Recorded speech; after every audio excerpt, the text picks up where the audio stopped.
देवेंद्रजींच्या राजकीय कारकिर्दीची सुरुवात आणि त्याच्यानंतर त्यांनी पालिकेत नगरसेवक पदापासून नागपूरच्या महापौरपदीचा आनंद ते घेत आहेत।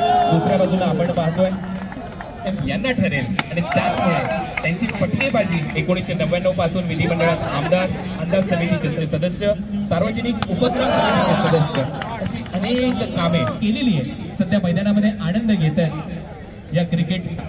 अनेक पुस्तकं देवेंद्रजी फडणवीस, त्याचबरोबर जगातले अनेक पुरस्कार देवेंद्रजी फडणवीस साहेब यांनी मिळवलेले आहेत। ते आज इथे क्रिकेट या खेळाचा आनंद घेत आहेत। आपलं स्वागत आहे। नागपूरचे आहेत, विदर्भातले आहेत, या क्रीडा नगरीमध्ये ते उपस्थित आहेत आणि ते या क्रिकेट या खेळास या क्रीडा नगरीमध्ये कपिल पाटील साहेब, पाटील परिवारातर्फे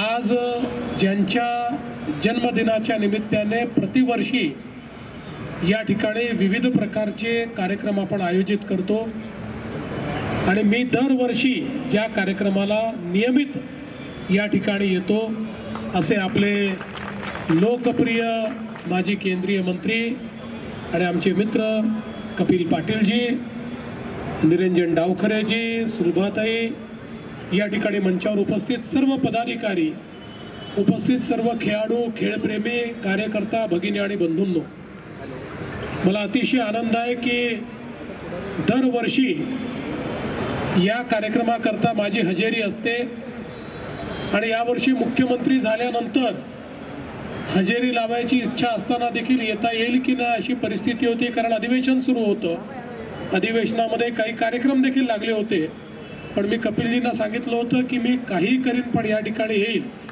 आणि सगळ्यांना माहिती आहे की मी जेव्हा म्हणतो मी पुन्हा येईल तेव्हा मी येतच असतो। त्याच्यामुळे मी त्यांना सांगितलं मी येईन म्हणजे येईन आणि मी 10 वाजेच्या आधी या ठिकाणी पोहोचलो त्यामुळे आपल्यासमोर भाषण करण्याची संधी देखील मला मिळाली।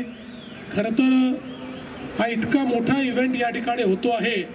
51 बाईक आहेत आणि 2 गाड्या आहेत। मला असं वाटतं की या ठाणे जिल्ह्यातला सगळ्यात मोठा सोहळा हा कपिलजींच्या जन्मदिवसाच्या निमित्ताने होतोय। ऑल इंडियाचे खेळाडू या ठिकाणी आलेले आहेत आणि कपिलजींचा स्वभाव आहे की कुठली गोष्ट ते लहान होऊ देत नाहीत, भव्यता हा त्यांचा स्वभाव आहे। त्यामुळे कुठली गोष्ट करायची तर ती भव्य दिव्यच करायची।